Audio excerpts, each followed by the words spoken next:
Hi everyone, Heather here with astrologywithheather.com, and I am back with another special video.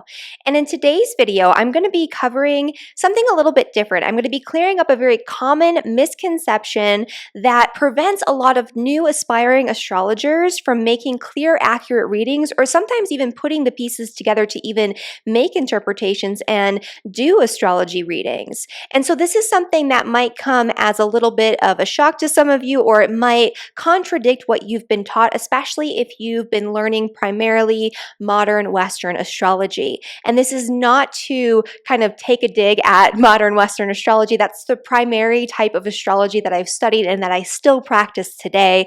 But there is a huge misconception, and this is something that I started to notice pretty early on in my astrology journey when I was doing tons and tons of readings. And the reason that I noticed this is because the way that I do readings, the way that I utilize all of the interpretation techniques that even today when I learn something new, this is still the same way that I test it out and that I use it with my clients, is that first I'll test it out, right? So if I learn something new, I'll try it out first with friends and people that I know, and then I'll start to move on to using it with clients if it works really well. And if it doesn't work well, and if time and time again, the feedback I'm getting from my clients or from my friends or from whoever I'm doing the reading for is that this doesn't fit or this doesn't resonate or this is not correct, I have to go back, right? We have to go back and relearn or revisit the information. I have to make sure that I'm not missing something. And if I am missing something, then I'll try it again. If it turns out I'm not missing something and the interpretation just doesn't work in the way that it's been presented to me, I throw it out. I don't use it. And so a lot of my learning has been, of course, book learning, but also experiential trial and error. And every astrologer will tell you something similar. The best way to learn astrology is by doing. It's by practicing giving readings, because that feedback about what works and what doesn't, that feedback about the real life information and experiences of your clients is incredibly valuable. And that is honestly, like, astrology is about 50% book learning and 50% experiential, and this is part of the reason why.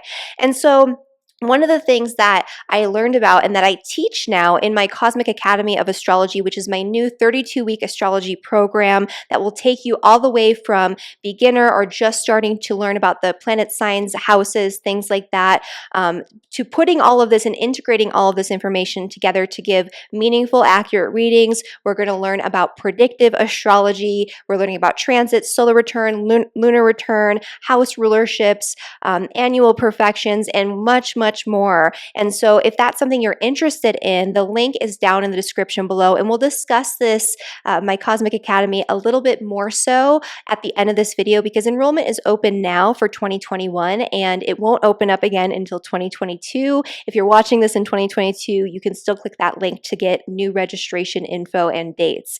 And so back to what I was talking about here, basically how I discovered this was through trial and error. And what I discovered was that one of the things I was taught and that I heard regurgitated over and over and over again by all sorts of different resources in modern Western astrology was that the signs equal the houses. And so what do I mean by that for those who are not quite as familiar? In Western astrology, in modern Western astrology, often the way the houses are taught are that each house has a natural ruler and a natural planetary association or planetary ruler.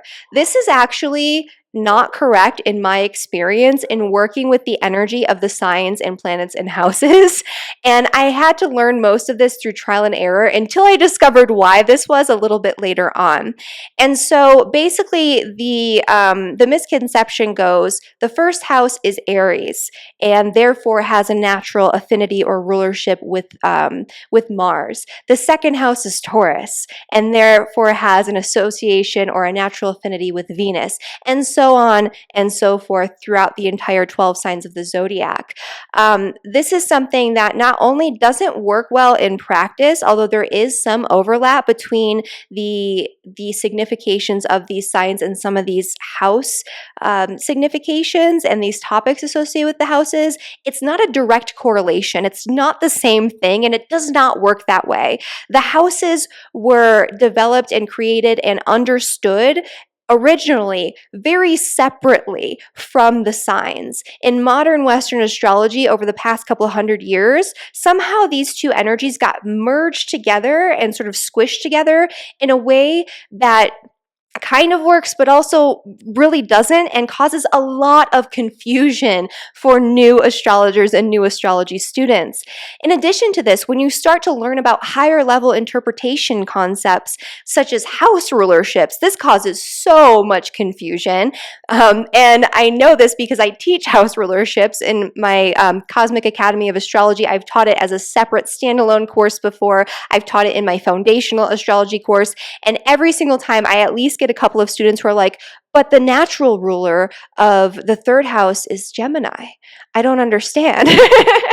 Well, it's not, right? And I totally get why you think that, because that's what we've been told and that's what we've heard. And if you're just learning from random resources all over the internet, all over YouTube, you're going to get a lot of misinformation and a lot of confusing information about the houses.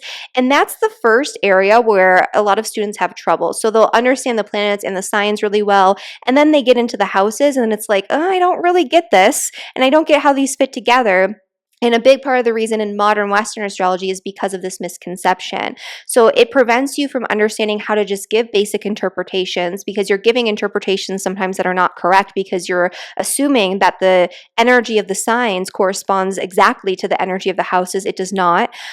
You're missing certain significations for the houses that are standalone significations that have nothing to do with the zodiac signs at all, because the houses were not developed with the zodiac signs. They're not the same thing as the zodiac signs, and it's preventing you from understanding house rulerships properly, which is preventing you from understanding transits and other predictive types of astrology interpretations like progressions, perfections, solar returns, other planetary returns, all of this. And so it creates this sort of snowball effect where you have this bit of misinformation that carries over into everything and causes everything to be a little bit off and a little bit more confusing than it needs to be. And that's why I'm so passionate about this. And that's why I actually wanted to do a separate video on this topic, just a short video to give you guys a basic understanding of this, because I would say that about a third of the questions that I get when I do my live Q&A, or my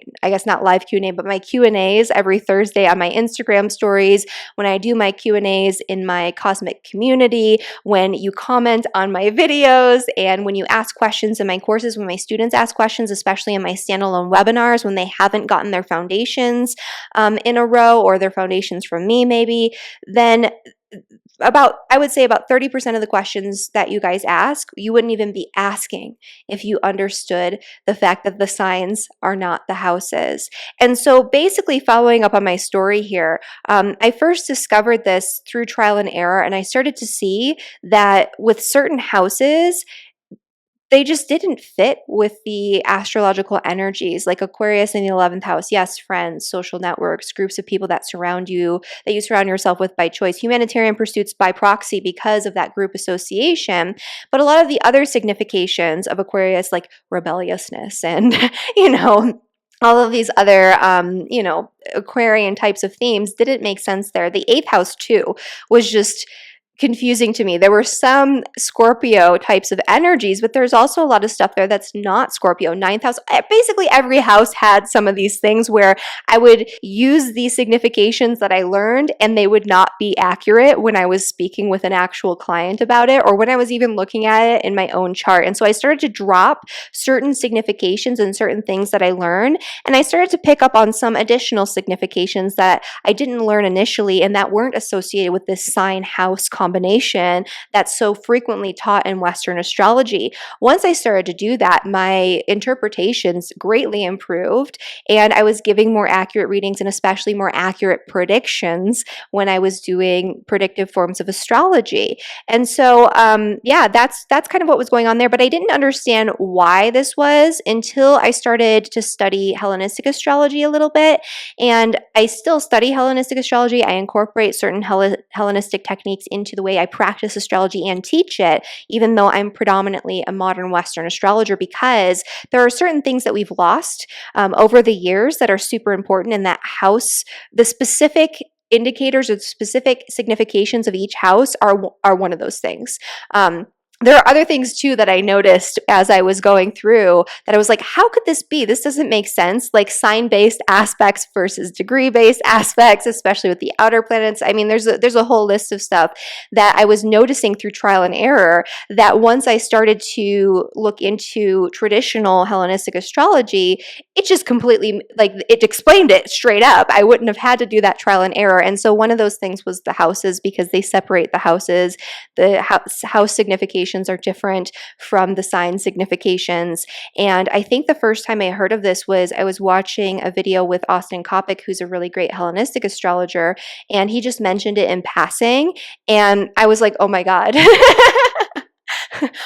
Like, that's why I've been seeing what I've been seeing this entire time. And from then on, I've been teaching it very deliberately without giving any correlation or correspondence between the houses and the signs. At first, I thought it might be a good teaching tool because that's how I learned it, by some really great teachers.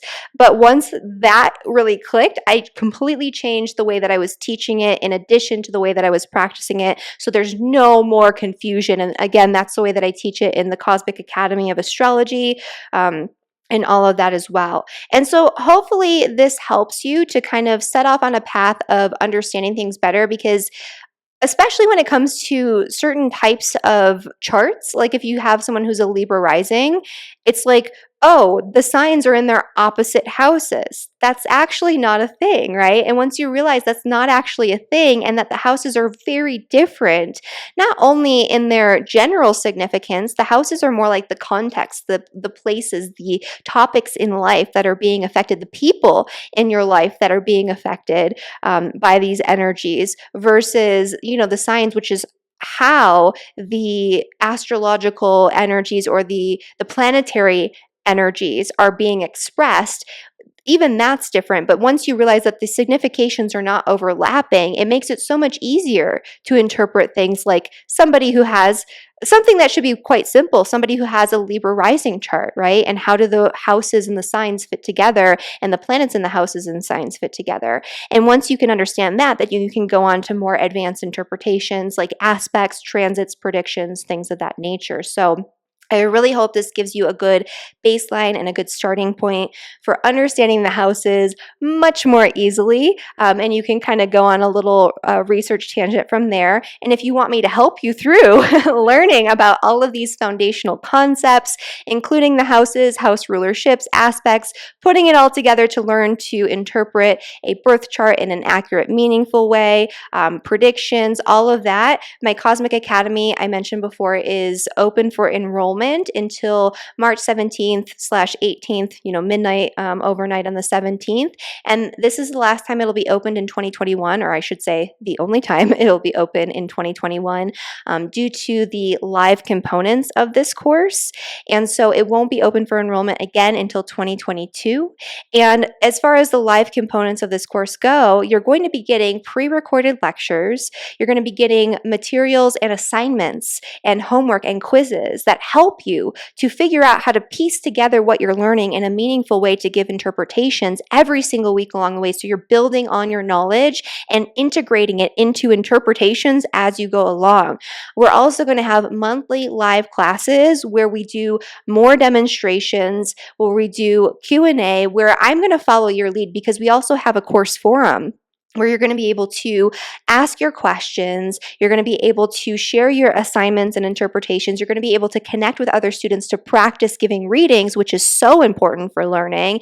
And I'm also going to pay attention to what you're asking about, because if you're all asking about similar things, I can add that into the live class, and that's one of the reasons I'm doing the live class. So I can follow, because every group is different, every student I teach has different questions, and I can add to the course through what it is that you guys really need to learn about. Also, we'll have 2 times a month my teaching assistants who are students of mine who have learned the same types of astrology as me and who are professional astrologers now doing really great work. They're going to be there to lead you on 2 separate study groups sessions to help answer your questions, to help make sure you get the support that you need, because I'm only one person. And so that way we have a lot of good, knowledgeable people making sure that you get not only your answers, but you get them quickly, because that's something that I've struggled with some of my courses in the past. And I wanted to make sure you had the support that you need.